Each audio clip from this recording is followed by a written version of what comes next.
अस्सलाम वालेकुम रहमतुल्लाह।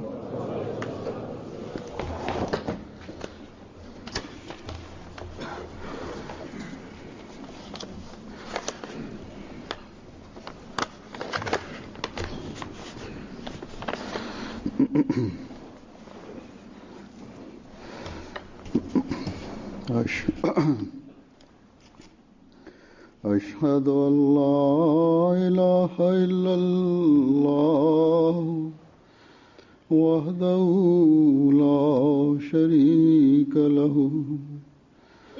وأشهد أن محمدا عبده ورسوله أما بعد فأعوذ بالله من الشيطان الرجيم بسم الله الرحمن الرحيم الحمد لله رب العالمين الرحمن الرحيم مالك يوم الدين إياك نعبد وإياك نستعين اهدنا الصراط المستقيم صراط الذين أنعمت عليهم غير المغضوب عليهم ولا الضالين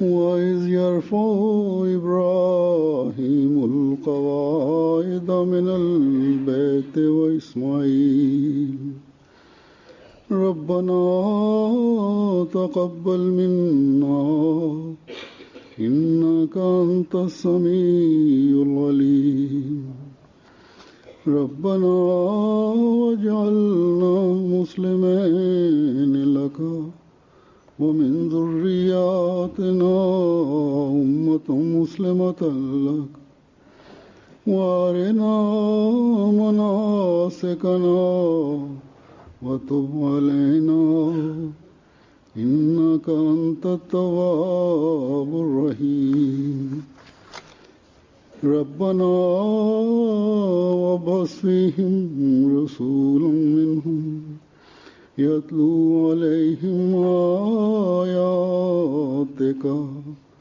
ويعلمهم الكتاب والحكمة ويزكيهم إنك أنت العزيز الحكيم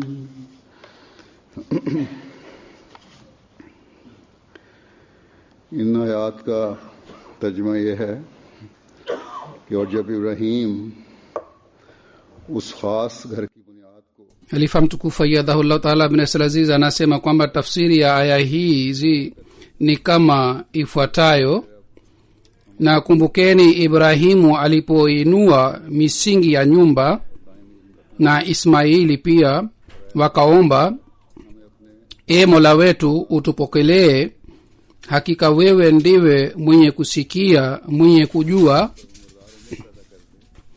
E Mola wetu utufanye tuwe wajitupao kwako, na miongoni wa wazao wetu pia uwafanye watu wajitupao kwako, na utuonyeshe njia za ibada yetu na utuelekee. Bila shaka wewe ndiwe mwelekevu mrehemevu.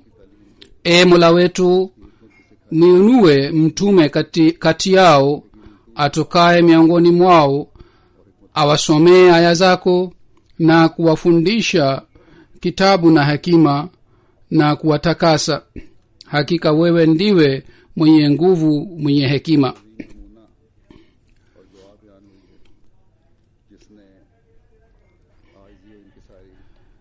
Katika aya hii imeelezwa ule mfano mwema na dua ambayo ilileta mapinduzi upande wa unyenyekevu na upande wa utii na upande wa kuwa na fikira ya vizazi viwe karibu na Mwenyezi Mungu. Vile vile dunia pia iwe watumishi wa Mwenyezi Mungu, na vile vile ibada ya hali ya juu mfano wake pia unapatikana. Katika aya ya kwanza dhabihu kubwa habari yake imeelezwa, ambayo ilitolewa na Hazrat Ibrahim alayhis salam na Hazrat Ismail alayhis salatu wassalam. Yani kila jiwe lililowekwa kwa ajili ya kujenga Khanakaba, nyumba ya Mwenyezi Mungu, lile jiwe lilikuwa linakumbusha kwamba baada ya kukamilisha nyumba hii na baada ya kukamilika nyumba hii, baba na mtoto wataimarisha nyumba hii.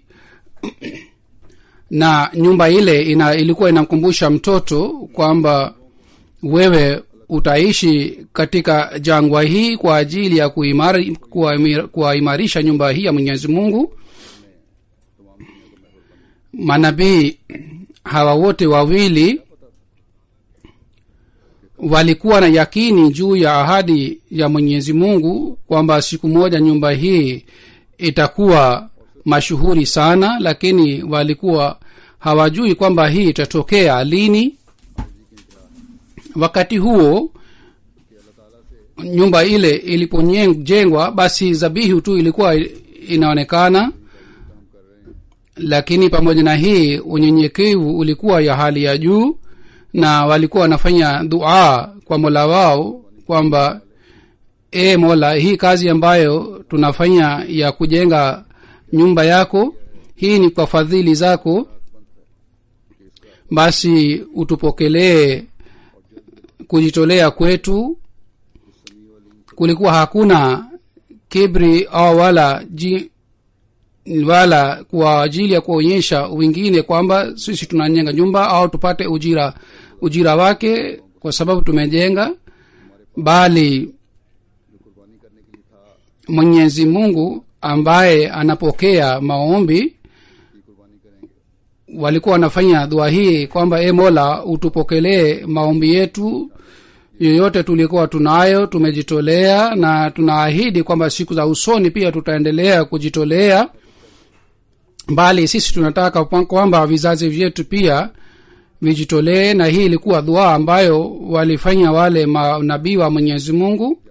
Kisha wanasema kwa kumhutubia Mwenyezi Mungu, Mola, sisi tumeeleza uhakika na hali ya mioyo yetu, wewe ni alimu, unajua kila kitu, yoyote tunayofanya na yoyote tunayosema, tunasema na tunafanya kwa ajili ya kutafuta ridhaa yako, basi utupokelee kwetu na ufanye nyumba hii iwe nyumba yako, na kwa sababu ya hii imarike na eneo hili pia imarike. Mola wetu, sawa na amri yako sisi tumejenga nyumba hii ili iwe makao makuu ya watu, lakini kuimarika kwake kwa hakika ni kwa fadhili zako. Wale watakaoimarisha nyumba hii, Mola wetu, uwapatie nuru ya aina hii kwamba waweze kuwaleta karibu nawe, na wawe na roho ya kujitolea. Na kwa roho hii misikiti ya Waislamu inajengwa, na inatakiwa kwa roho hii misikiti ijengwe. Pengine kujenga nyumba yenye maridadi si kitu, misikiti yenye maridadi inajengwa, lakini mwongozo haupatikani ndani yake, na lengo la kujengwa kwake halipatikani ndani yake. Mtume Muhammad sallallahu alaihi wa alihi wasallam alisema kwamba haitakiwi ichorwe michoro ndani ya misikiti kama watu wa dini zingine katika nyumba za ibada zao walichora michoro ya aina mbalimbali. Lakini tunakuta kwamba misikiti mingi imejengwa na ndani yake imechorwa michoro. Misikiti hii ilijengwa na matajiri na wafalme, hata katika misikiti mingine maji ya dhahabu ilipakwa. Lakini hii si urembo wala uzuri wa misikiti, kwamba misikiti ichorwe na michoro, bali uzuri wake ni kuimarisha kwake, na kuimarisha kwake iwe kwa ajili ya ridhaa ya Mwenyezi Mungu. Hadhrat Muslim Maud radhiyallahu ta'ala anhu ameeleza sehemu moja kwamba mimi nilienda labda Misri na niliingia katika msikiti mzuri, na nilikuta kwamba wasaliaji 4-5 walikuwa na swali katika pembeni. Nilipouliza kwamba kwa nini mnasali pembeni, imamu alikuwa akiongoza swala akasema kwamba watu hawaji kwa ajili ya kusali swala, na mimi ninaona haya nikisimama katika mihrabu, na kwa sababu ya haya hii sisimami kwamba yote akiingia atasemaje kwamba ni msikiti ni mzuri yenye maridadi, lakini wasaliaji ni 4-5. Ndio maana tunaswali pembeni ili watu waone kwamba swala imeshasaliwa, lakini sisi tumechelewa, kwa hiyo tunaswali pembeni. Lakini Hazur anasema kwamba kuna sura ingine pia, watu wanaenda misikitini, misikiti inajaa, lakini mioyo inakuwa tupu katika roho ile ambayo inatakiwa iwe ndani ya mioyo, na mambo ya dunia yanashinda hata wakati wa kusali. Basi tunatakiwa tukumbuke kila wakati kwamba sisi tunapojenga misikiti au tutakapojenga msikiti, basi tutajenga kwa ajili ya kuinama mbele ya Mwenyezi Mungu na kwa ajili ya kupata ridhaa yake. Na kwa ajili ya kujenga misikiti tuliojitolea, basi tunatakiwa tumshukuru Mwenyezi Mungu badala ya kuwa na fahari kwamba tumejitolea kiasi hiki, kwa sababu hii tunajitolea au tunatoa dhabihu hii si sehemu ya malaki ile dhabihu iliyotolewa na Hazrat Ismail alayhi salatu wassalam. Sisi tunajitolea kwa mali, na mara chungu mzima sisi tunatoa sawa na uwezo wetu. Bila shaka katika zama hii pia ni dhabihu kubwa sana, yani ya kutoa mali kwa ajili ya Mwenyezi Mungu, kwa kuacha malengo mengine. Mtu anatanguliza ujenzi wa misikiti, na bila shaka kujenga misikiti ni kazi yenye sifa. Mtume sallallahu alaihi wasallam amekumbusha kuhusu hii mara chungu mzima. Watapata ujira kwa Mwenyezi Mungu wanaojenga misikiti wa Mwenyezi Mungu kwa fadhili za Mwenyezi Mungu. Katika nchi za Ulaya jumuiya imeanza kujenga misikiti, na misikiti chungu mzima inajengwa, na watu wengi wameacha malengo yao ya dunia kiasi hiki kwamba hawatoi ile ambayo ni ziada, bali wanajitolea sana. Lakini katika hali hii pia tunatakiwa tusiwe na fahari wala kibri. Katika ujenzi wa msikiti huu £12 imetumika, yani $1.2 imetumika, na jumuiya iliahidi, na kwa fadhili za Mwenyezi Mungu 75% watu wameshatimiza ahadi zao. Wengine walijitolea sana. Nilikuwa naangalia kwamba 44,000 na 75,000 pia watu wengine wametoa, na wapo wengine ambao wametoa 15,000, 20,000 au 30,000 pound katika ujenzi wa msikiti huu. Nilikuwa naangalia kwamba watu 11 wametoa zaidi ya pound 500,000, na hii ni dhabihu kubwa sana sawa na hali ya siku hizi, na wanajumuiya wanafanya. Na tunatakiwa kila tunapojitolea tuwe mnyenyekevu zaidi na tumwelekee Mwenyezi Mungu. Lakini pamoja na hayo yote, mfano ambao Mwenyezi Mungu ameeleza mbele yetu ni hii kwamba kujitolea kwetu na dhabihu yetu si kitu chochote, na kitu kingine ni kwamba tutapata faida ya zabihu hii wakati tutakapoimarisha misikiti ya Mwenyezi Mungu. Na ulikuwa wakati Khanakaba, nyumba ya Mwenyezi Mungu, ilipojengwa na ilikuwa jangwa, na nyumba ile ilijengwa na Mwenyezi Mungu aliimarisha. Na sawa na hali ile katika Ulaya pia, hii pia ni jangwa, yani upande wa kiroho. Kwa hiyo hapa pia tunatakiwa tuimarishe, na kwa nia hii tunajenga misikiti katika nchi za Ulaya. Hii ni kazi kubwa sana, tunatakiwa tukumbuke kila wakati. Na ni kuja misikitini siku ya Ijumaa hii si kuimarisha msikiti, bali katika sala za kawaida pia inatakiwa misikiti ijae. Na leo tunafungua msikiti huu, basi fanyeni maombi dua hii kwamba rabbana taqabbal minna innaka antas samiul alim. Basi kujitolea kwetu na kutoa mali yetu itapokelewa wakati tutakapoahidi na Mwenyezi Mungu, na tutakapofanya dua hii pia kwamba Mola wetu utupokelee na utupatie maendeleo ya kiroho na utuwezeshe tuweze kuimarisha msikiti huu. Wewe ndiwe unajua kwamba kwa ajili ya ibada yako msikiti huu umejengwa, kisha katika eneo hili ulete watu karibu na msikiti huu ambao watapata maendeleo katika imani na katika kiroho, katika vitendo vyao, kwa ajili ya kuimarisha na kwa ajili ya kukumbuka msikiti huu umejengwa.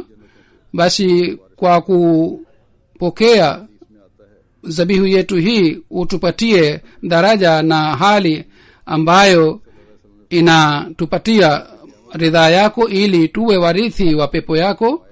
Katika hadithi inapatikana kwamba katika Musnad Ahmad bin Hanbal inapatikana hadithi hii kwamba Mtume Muhammad sallallahu alaihi wasallam alisema kwamba siku ya kiyama Mwenyezi Mungu atasema,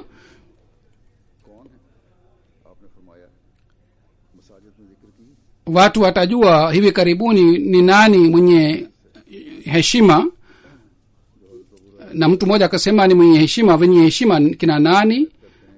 Mtume sallallahu alaihi alisema ni wale ambao wanamkumbuka Mwenyezi Mungu misikitini na wanafanya mikutano ya kumkumbuka Mwenyezi Mungu. Kisha kuna hadithi ya Bukhari ya Abu Hurairah radhiyallahu ta'ala anhu, anasimulia kwamba Mtume sallallahu alaihi wasallam alisema, anayekwenda misikitini asubuhi na jioni, kwa ajili yake Mwenyezi Mungu anaandaa karamu kwa ajili yake, yani karamu inaandaliwa kwa ajili yake huko peponi. Huzur anasema kwamba misikiti yetu inatakiwa ithibitishe heshima. Mwenyezi Mungu afanye misikiti huu na watakaoingia katika misikiti huu wawe wapendwa wa Mwenyezi Mungu, ambao wanatafuta ridhaa ya Allah subhanahu wa ta'ala, na wanapata sehemu ya karamu ya Mwenyezi Mungu itakayoandaliwa huko peponi.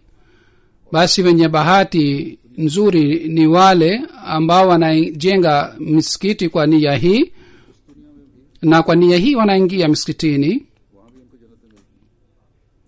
Na si tena pepo ya dunia hii tu peke yake, hata katika akhira ambayo ni dunia ya baadaye, kule pia watapata pepo.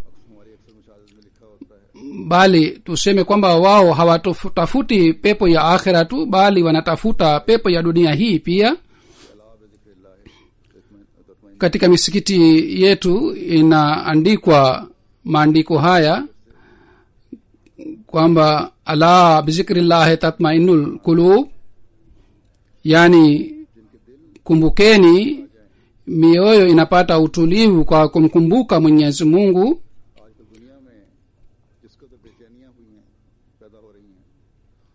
Basi wale ambao mioyo yao imepata utulivu, kwa ajili yao pepo gani inaweza kuwa kubwa zaidi kuliko hii siku hizi, wakati utulivu haupatikani duniani? Hali hii ni kwa sababu ya kumsahabu Mwenyezi Mungu. Wale ambao wanamkumbuka Allah subhanahu wa ta'ala, na kila wakati juu ya ulimi wao inakuwa jina la Mwenyezi Mungu, na wanakubali mateso ya kila aina kwa ajili ya Mwenyezi Mungu, na kwa sababu ya hii wanapata ridhaa ya Mwenyezi Mungu na utulivu wa Mwenyezi Mungu. Watu chungu mzima wanajinyonga duniani kila siku kwa sababu ya hii kwamba hawawezi kukimu wala hawezi kusimama mbele ya mateso ya dunia, au wengine wanapata athari ya mabalaa ya dunia kiasi hiki kwamba wanapata mshtuko wa moyo. Hivi karibuni kutoka Pakistan mtu mmoja aliniandikia kwamba kule tufani ilikuja, na kwa sababu ya tufani hii kule Sheikhpura mimea iliharibika sana. Mkulima mmoja alienda katika shamba lake kwa ajili ya kuangalia, na alikuwa na mimea wa tikiti. Alikuta kwamba mimea imeharibika sana. Kwa kuona hii alipata mshtuko wa moyo na akafa papo hapo. Haya ni mabalaa ya dunia. Watu wa Mwenyezi Mungu, wa marafiki wa Mwenyezi Mungu, hawapati huzuni kwa sababu ya mabalaa, bali baada ya kupata majaribio wanamwelekea Mwenyezi Mungu zaidi. Waaminio kwa sababu ya kupata huzuni wanamwendea Mwenyezi Mungu na anapata utulivu wa moyo katika hali hii. Katika sura Ar-Rahman Mwenyezi Mungu anasema, waliman khafa maqama rabbihi jannatan, yeyote atakayemogopa Mwenyezi Mungu atapata pepo ya aina mbili: kumkumbuka Mwenyezi Mungu na kufanya ibada yake kwa hofu yake.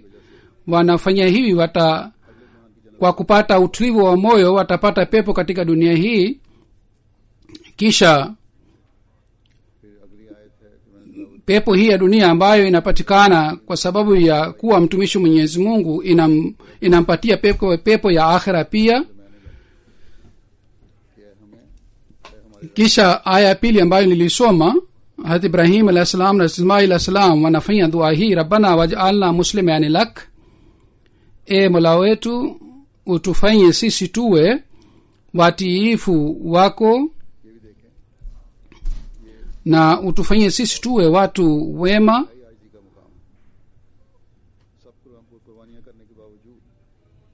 Kisha angalieni hii pia kwamba anaonyesha unyenyekevu wa hali ya juu baada ya kujitolea na kutoa dhabihu kubwa sana. Wale wote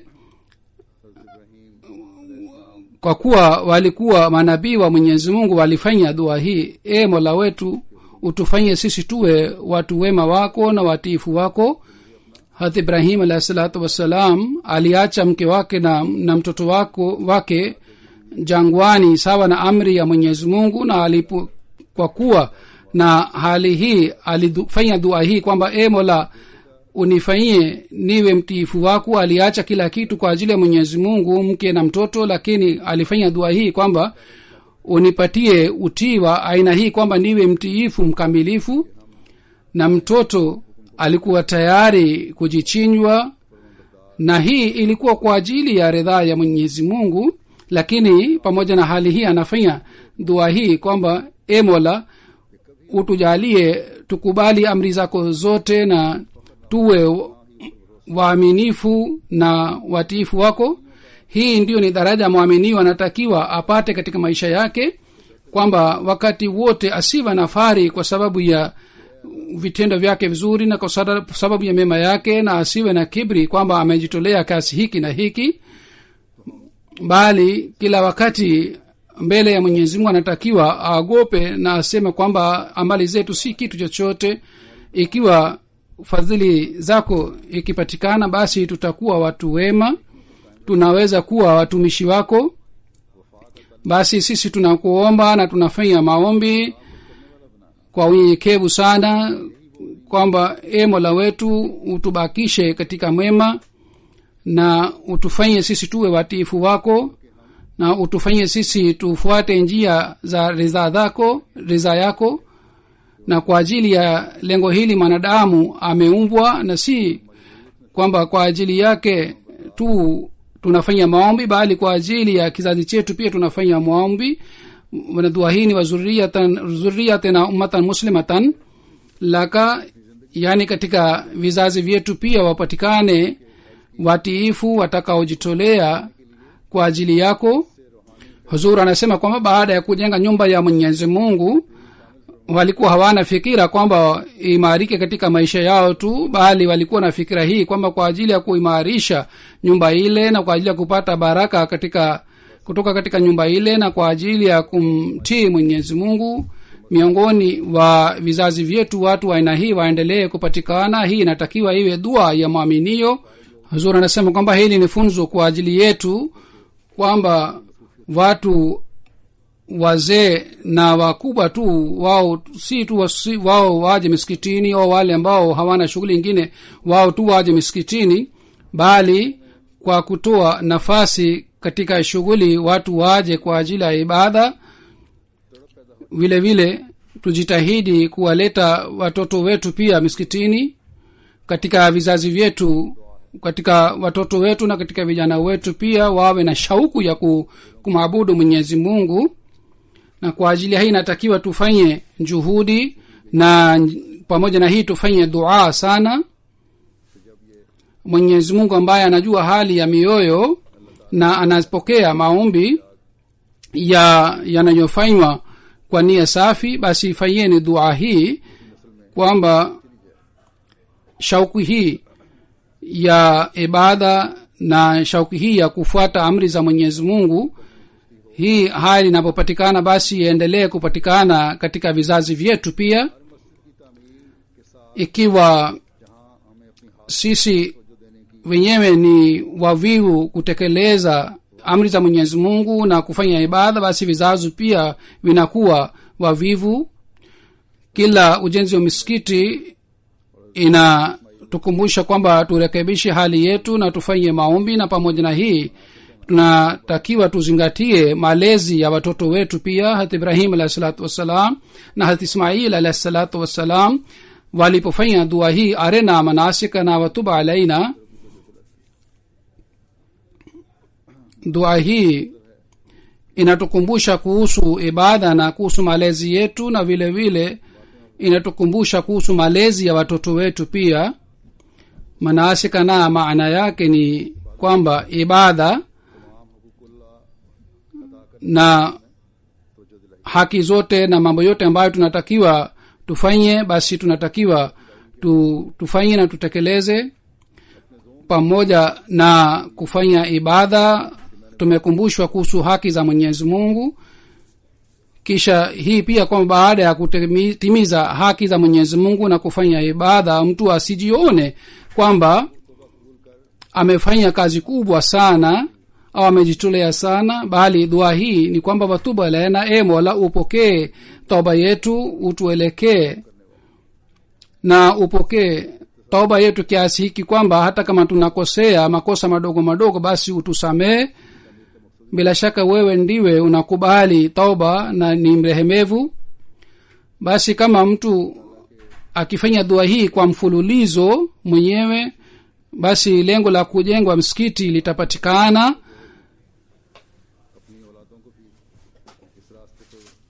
Na mtu atakumbuka kutimiza haki za Mwenyezi Mungu pia. Vile vile atajitahidi kuelekeza vizazi vyake pia katika njia hii.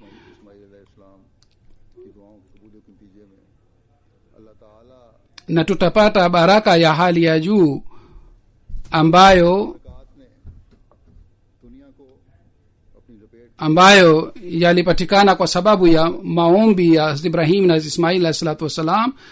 Na baraka hii ilipatikana duniani kwa sababu ya maombi ya Ibrahim na Ismail, na kwa sababu ya maombi haya mapinduzi yalipatikana ya aina hii kwamba wafu walianza kupata uhai na chemchem ya imani ilianza kupatikana, na ibada ya hali ya juu ilianza kupatikana.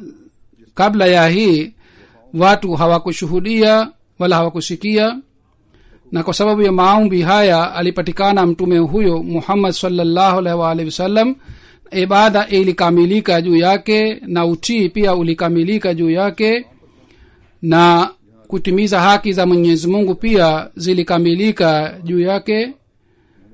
Na kwa kupokea maombi yale ya Hazrat Ibrahim na Ismail alayhi salatu wasalam, mambo haya yote yalifika kiasi hiki kwamba Mwenyezi Mungu alimtuma mtume wake mpendwa Hazrat Muhammad Mustafa sallallahu alaihi wasallam, na Mwenyezi Mungu alimwambia atangaze kwamba kul inna salati wa nusuki wa mahyaya wa mamati lillahi rabbil alamin, yani utangaze we Muhammad sallallahu alaihi wasallam, bila shaka swala yangu na kujitolea kwangu na maisha yangu na kifo changu ni kwa ajili ya Mwenyezi Mungu ambaye ni Rabbul Alamin. Basi hapa sawa na Mwenyezi Mungu, mbele ya Mwenyezi Mungu, ibada na kujitolea kwake hali yake ilipatikana ya aina hii kwamba mfano wake ulikuwa haupatikani katika historia. Na hii ilikuwa miraja ambayo alipata mtume wetu Muhammad sallallahu alaihi wasallam. Mwenyezi Mungu alitangaza kwa ajili ya dunia kwamba mapenzi ya Mwenyezi Mungu yataweza kupatikana kwa kumfuata nabii huyo Muhammad sallallahu alaihi wasallam, bila hii haiwezi kupatikana. Huu ni mfano mwema ambaye ameweka kipimo cha ibada na kujitolea. Kisha wale maswahaba ambao walipata baraka kutoka kwa mtume Muhammad sallallahu alaihi wasallam moja kwa moja, wao walipata njia mpya ya baraka za Mwenyezi Mungu, na walipata njia hizi kwa sababu ya kufuata mfano mwema wa mtume Muhammad sallallahu alaihi wasallam. Usiku mzima walikuwa wakifanya ibada ya Mwenyezi Mungu, na mchana kwa ajili ya dini walikuwa wakijitolea. Watu wa aina hii walipatikana, na waliokuwa wafu sawa na imani walipata uhai. Huyu alikuwa nabii mwenye heshima ambaye mpaka siku ya kiyama alikuja kwa ajili ya watu wote na mataifa yote. Basi baraka hii inaendelea kupatikana mpaka leo. Mfano huu mema unapatikana mpaka leo na unaangaa kama ilikuwa inaangaa siku ya kwanza.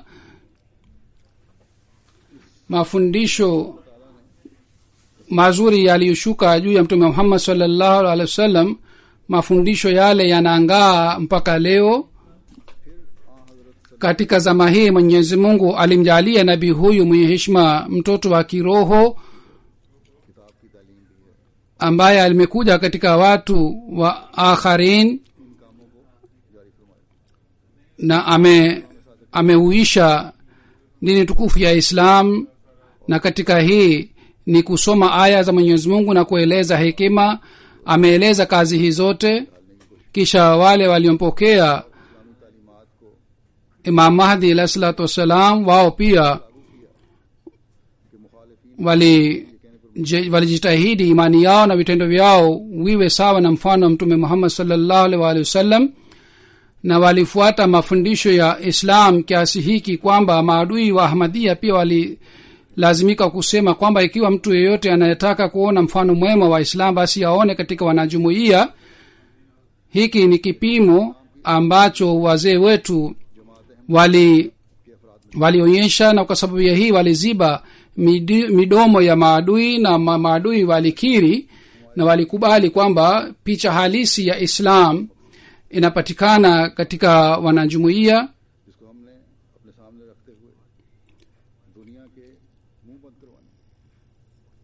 Hata leo pia lengo letu ni hili na tunatakiwa tulichunguze na tutangulize lengo hili, na kwa sababu ya hii tutaziba midomo ya dunia, na kwa sababu ya vitendo vyetu vizuri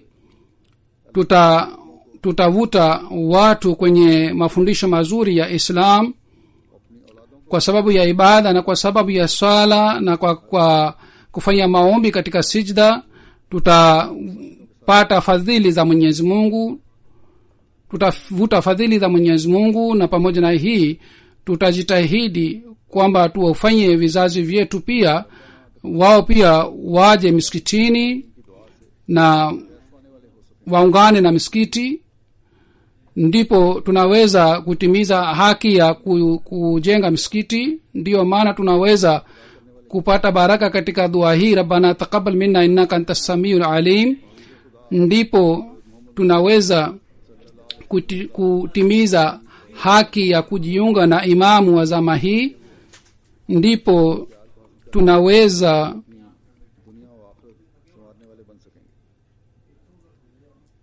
tunaweza kumfuata mtume Muhammad sallallahu alaihi wasallam kweli kweli, na kwa kumfuata tunaweza kupata mapenzi ya Mwenyezi Mungu, na kwa sababu ya hii tunaweza kuboresha dunia yetu na akhera yetu. Huzur anasema basi baada ya ujenzi wa msikiti huu, wale ambao wenye tabia nzuri warekebishe njia zao, na njia zile ni kuthibitisha ukweli wa mtume Muhammad sallallahu alaihi wasallam, na njia hizi ni kuvuta na kupata mapenzi ya Mwenyezi Mungu. na wale ambao wanakuja msikitini na wanakumbuka ibada, wao pia wanatakiwa wapate hali ya juu ya ibada yao na hali ya imani yao. na msikiti huu unatakiwa ulete mapinduzi ndani yenu, sawa na taarifa niliyopata kwamba katika ukumbi huu mkubwa kwa ajili ya kina baba 760 watu wanaweza kusali swala. basi mnatakiwa mujitahidi mujaze msikiti huu, na vile vile sawa na taarifa kwamba kwa ajili ya kina mama 560, na kuna ukumbi mwingine pia ambapo jumla watu 680 wanaweza kusali kule pia, yani kwa jumla watu 2000 wanaweza kusali ndani ya msikiti huu. Kusema hii kwamba wanaweza kusali, inatakiwa museme kwamba watu wanaswali, yani 2000 wanaswali swala katika msikiti huu. ndipo tutatimiza haki ya ujenzi wa msikiti na haki ya ibada. Mwenyezi Mungu awazesheni nyinyi nyote kwa fadhili za Mwenyezi Mungu. Pamoja na jumuiya ya Uingereza katika nchi za Ulaya, wanajumuiya wameelekea kujenga misikiti, wameanza kujenga misikiti, lakini uzuri wa misikiti yote ni kwa sababu ya waswaliaji. Nilikuwa nachunguza kwamba nilikuwa nasoma na nilikuwa naangalia kwamba 2003 msikiti Batul Futuh, msikiti wa Batul Futuh ulifunguliwa, na kabla hii msikiti moja tu Batul Masjid Fazal ulikuwepo. na baada ya msikiti ule misikiti 14 jumuiya ya Uingereza imejenga. na katika miaka hii 7 au 8 katika nchi za Ulaya, zamani ilikuwa misikiti 13 na sasa ni misikiti 57. Hazur anasema takriban, kwa sababu misikiti mingine ipo katika harakati za ujenzi, na misikiti 44 imejengwa katika nchi za Ulaya katika miaka 7 au 8 na zaidi imejengwa katika Germany. lakini uzuri wake si katika ujenzi wake, bali uzuri wake ni kwa waswaliaji wake. kwa hiyo leo tena nawaambia wanajumuiya wote wa Ulaya, nchi za Ulaya, kwamba fahari yetu si katika kujenga misikiti, bali bishara yake Mtume sallallahu alaihi wasallam alitoa kwamba utakuja wakati watu watakuwa na fahari kwa sababu ya kujenga misikiti. Lakini fahari hii si kazi ya wale ambao ni wafuasi wa imamu wa zama hii. hata waislamu wengine wafanye. lengo letu litatimia wakati kila msikiti wetu utaimarika na wasaliaji watapatikane kiasi hiki kwamba msikiti uwe mdogo, na Mwenyezi Mungu atuwezeshe sisi sote tufanye hivi. Hazur anasema sasa hivi nitaeleza matukio ya ibada ya masahaba wa Sayyidina alayhi salatu wasalam ambao walipata baraka moja kwa moja kutoka kwa Sayyidina alayhi salatu wasalam. Nimechagua riwaya kadhaa. Katika swala walikuwa zama kiasi gani sikilizeni. Hadhrat Jan Muhammad Sahib Daskovi anasema kwamba siku moja swala ya maghrib ilisaliwa katika paa la msikiti wa Mubarak wakati Sayyidina alayhi salatu wassalam. Karibu na msikiti yule Mirza Nizamuddin pamoja na watu 8 au 9 walikuwa wamekaa na walikuwa wanavuta huka, ni aina ya sigara. Hawa walikuwa maadui wa Sayyidina alayhi salatu wassalam na walikuwa jamaa zake. Walikuwa hawana dini bali walikuwa wanamkataa Mwenyezi Mungu, na walikuwa wanavuta huka pale, na pombe pia ilikuwepo pale, na watu walikuwa wamekaa vitandani.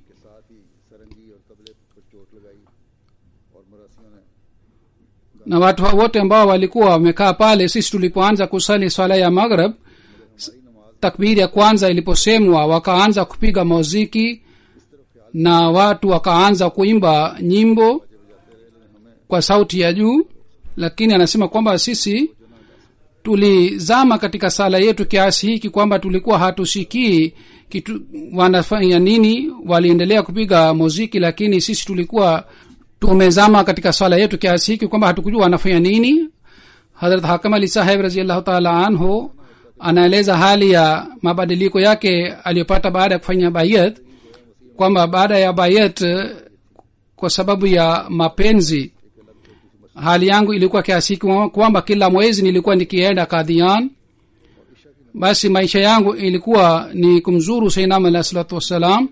Karibu na msikiti nyumba yangu nilijenga msikiti mdogo, na wakati wa sala ya tahajjud nilikuwa nikienda pale, na nilikuwa nikibaki mpaka swala ya isha. Nilikuwa nikiswali na nikirudi nyumbani, na masaa 22 nilikuwa nikikaa kule, na nilikuwa nikifunga saumu, na nilikuwa nisisiki njaa wala kiu, na nilikuwa nikitumia wakati wangu wote kule msikitini.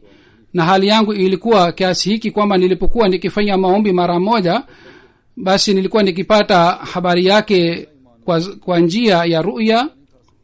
Na vile vile nilianza kupenda Qur'an tukufu, na nilianza kumpenda Mtume Muhammad sallallahu alaihi wasallam, na imani yangu ilimarika kiasi hiki kuhusu Sayyidina alayhi salatu wassalam nilikuwa siwezi kutelezeka. Hazur anasema watu wengi wanakuja hapa na wamefanya asylum, wanakaa bila kuwa na shughuli yote. Hao wanatakiwa wasipoteze muda wao, bali wanatakiwa wafanye maombi. Na watu hawa maswahaba wa Sayyidina alayhi salatu wassalam ni mfano kwa ajili yetu. Sayyid Muhammad Hussain Sahib anasema kwamba katika msikiti wa Mubarak kulikuwa sehemu 3, yani ilikuwa msikiti mdogo, na katika safu moja, katika sehemu moja watu safu 2 iliweza kuwekwa, na katika safu moja watu 6 tu walikuwa wakiweza kusimama. Na nje ya msikiti upande wa kulia kulikuwa varanda ambapo siku hizi Hazrat Ummul Mu'minin radhiyallahu ta'ala anha anaishi. Maulvi Ghulam Hussain Sahib na Maulvi Muhammad Akbar Sahib walikuwa wamekaa pamoja na mchuzi na chapati. Kwanza anasema nilipewa mchuzi na chapati, nilikula kidogo. Mara Abdul Karim Sahib akasema takbir na swala ikaanza. Nikaacha chakula na nikataka kuingia msikitini, na wapishi walikuwepo pale wakasema kwa ukali kwamba utupatie chakula chapati. Akasema kwanza kula chakula usali, baadaye pengine utakula na njaa, kwa sababu utapata chakula tena kesho yake, yani kesho mchana. Nikasema mimi sikuja hapa kwa ajili ya kula chapati, bali kitu hasa ni swala, siwezi kuacha swala. Kwa kusema hii nilikajiunga na swala. Hakim Fazlur Rahman Sahib anasema kuhusu baba yake kwamba ndani yake ilikuwa mapenzi ya Sayyidina alayhi salatu wassalam, na hali yake ni kiasi kwamba wakati wote mtu anapoomba aeleze kuhusu maisha ya Mtume Sayyidina alayhi salatu wassalam, anasema mimi siwezi kutegemea uhifadhi kumbukumbu langu, labda nitasema kitu ambacho kilikuwa haipatikani kwa ndani ya Sayyidina alayhi salatu wassalam. na katika joto sana huko Punjab anasema alikuwa akizunguka kwa sababu ya kazi yake, na kwa sababu ya hii alikuwa akichoka sana. Hazur anasema kwamba hii ni wazi kwamba mtu akizunguka kiasi hiki anachoka, lakini yeye alikuwa akiamka kwa ajili ya swala ya tahajjud, na alikuwa akiwakumbusha watoto pia. Na wakati wa Ramadhan, pamoja na hii kwamba kulikuwa joto sana, alikuwa akifunga saumu. Wakati wa baridi alikuwa akiswali sala ya tahajjud kwa sauti ya juu, na alikuwa akishirikisha watoto pia katika swala, na yeye alikuwa amehifadhi Qur'an tukufu kwa moyo. Alikuwa akitukumbusha sana kuhusu sala na saumu, na alikuwa akichunguza, na ikiwa tukionyesha uvivu alikuwa akikasirika. Alikuwa akitusomesha Qur'an tukufu, na hata kama alikuwa hapati nafasi mchana kwa sababu ya kazi, alikuwa akitufundisha usiku. Hazur anasema huu ni mfano mwema kwa ajili ya wazazi, wanatakiwa zingatie mfano huu. Wazazi watakaposwali na watakapoonyesha mfano upande wa sala, watoto wataiga mfano ule. Katika nchi hii watu wanaenda mbali madini, watoto pia wanapata athari kwa sababu ya hii. Katika nchi hii kuna haja sana ya kufanya bidii na juhudi, yani wazazi si kwamba wao tu wabaki juu ya dini, bali wanatakiwa waboreshe hali ya ibada na wazingatie malezi na tarbiyati ya watoto wao. Hazur anasema kwamba ikiwa watu wazima yenye umri 40 au 45, Hazur anasema nimeona wao pia wanaankaa mbele ya TV na wanaangalia, na baadhi wakati wake zao wananiandikia kuhusu hali yao, au baadhi wakati wanakaa juu ya internet. Basi hawa watu hawawezi kuwapatia malezi watoto wao.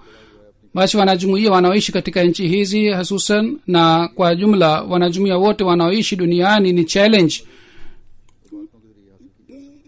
kwa sababu shetani imezidi sana katika kazi yake. Basi sisi tutasimama dhidi yake, na hii haiwezi kuwa bila msaada wa Mwenyezi Mungu, na msaada wa Mwenyezi Mungu unaweza kupatikana kwa ibada. Basi kuna haja sana ya kuzingatia jambo hili. Kisha Sheikh Nuruddin Sahib anaeleza hali ya baada ya kufanya bayat. Anasema baada ya siku chache nilirudi Amritsar. Kule kwa sababu ya biashara nilighafilika, nilikuwa mvivu, na hali ya dini ilikuwa si mzuri, na ilikuwa kwa msimu wa joto, na nilikuwa nimelala, na nilikuwa kama nimeamka si nimelala. Na katika ndoto nikaona kwamba ninasikia watu wanasema nini, lakini nilikuwa siwezi kujibu.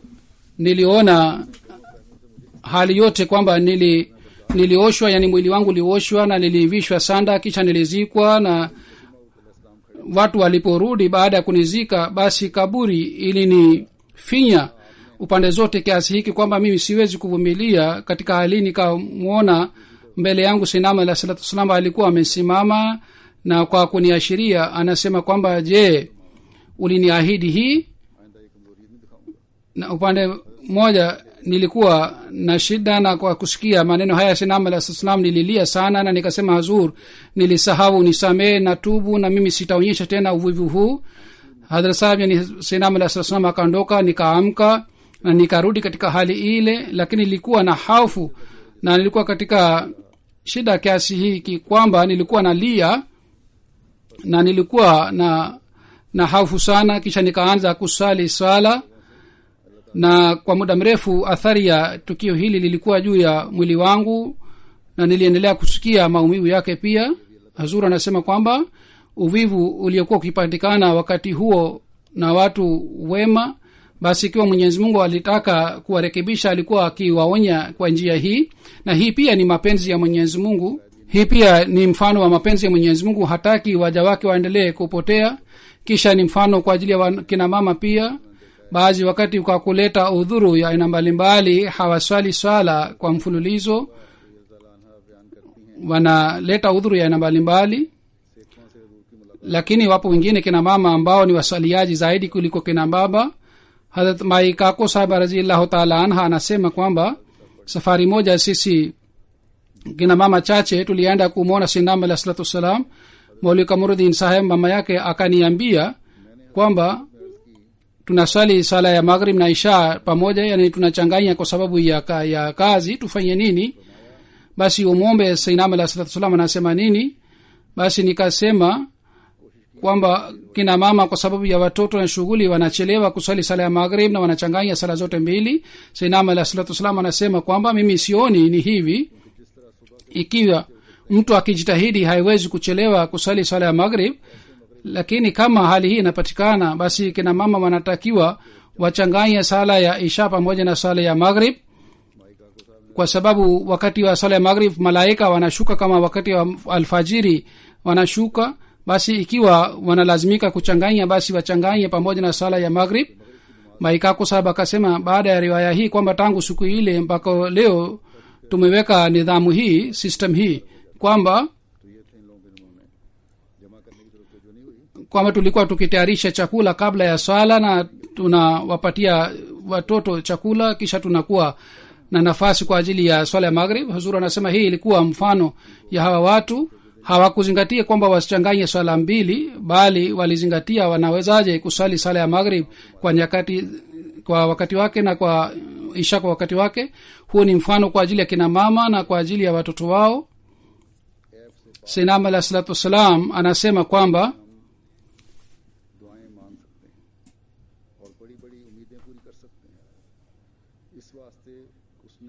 Islam inaeleza Mungu ambaye hana aibu ya aina yoyote.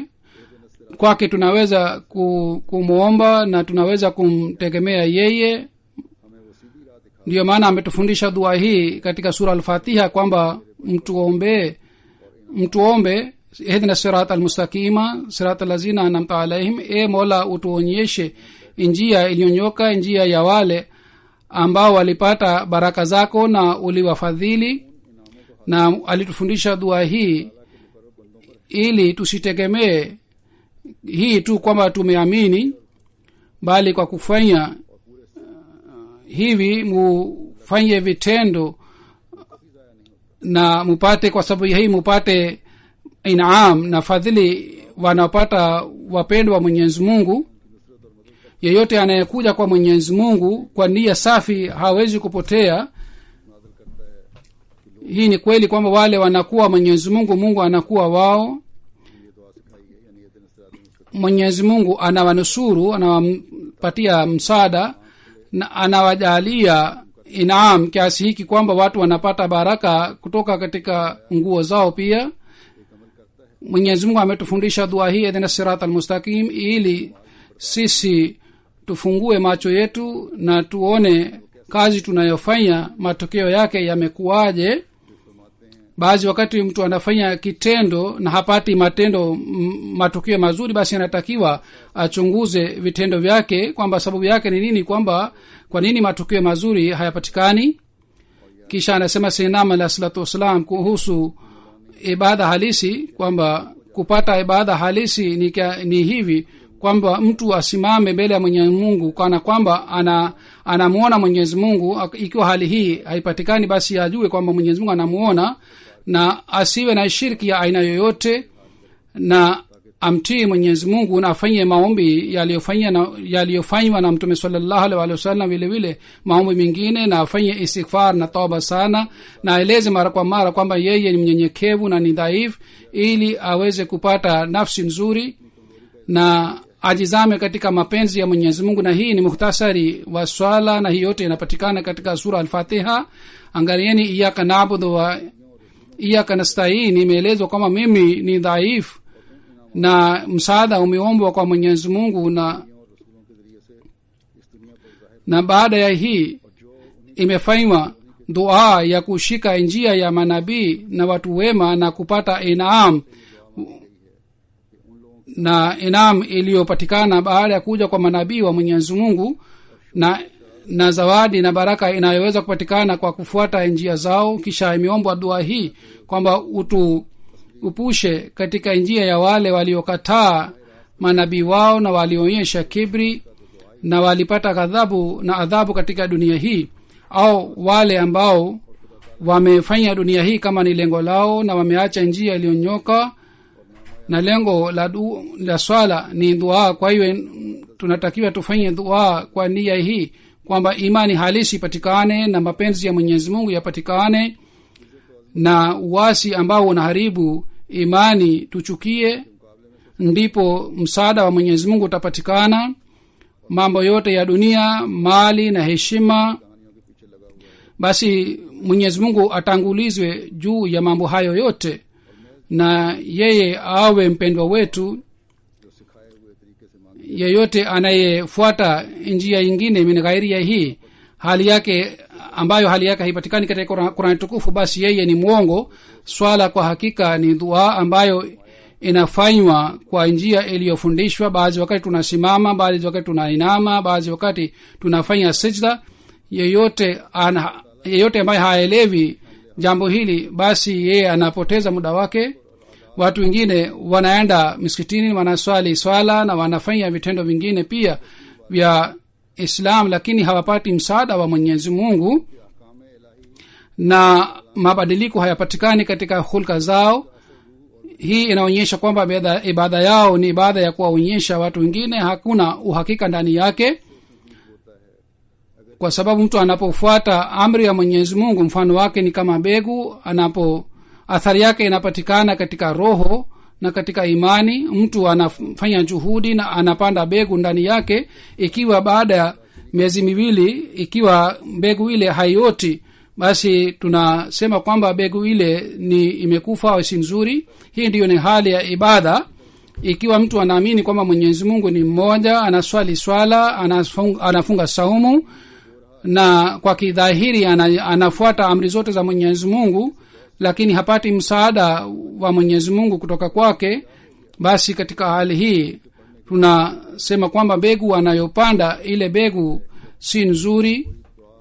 Kwa sababu ya swala hii watu wengi wamekuwa marafiki wa Mwenyezi Mungu, lakini imekuwaje kwamba hata mnaswali swala hii lakini hampati athari?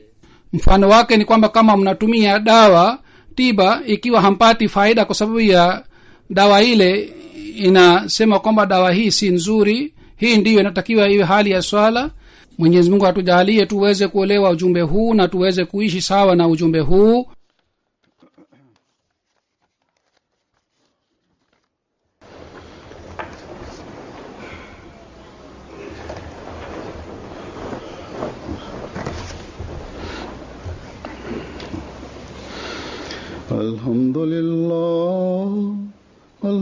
Alhamdulillah nahmaduhu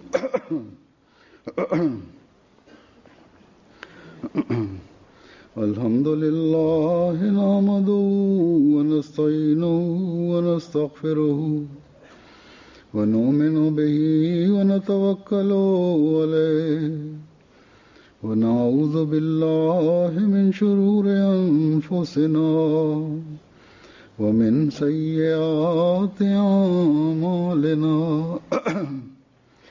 من يهده الله فلا مضل له ومن يضلل فلا هادي له ونشهد أن لا إله إلا الله ونشهد أن محمدا عبده ورسوله عباد الله رحمكم الله إن الله يأمر بالعدل والإحسان وإيتاء ذي القربى وينهى عن الفحشاء والمنكر والبغي يعظكم لعلكم تذكرون اذكروا الله يذكركم وادعوه يستجب لكم ولذكر الله أكبر.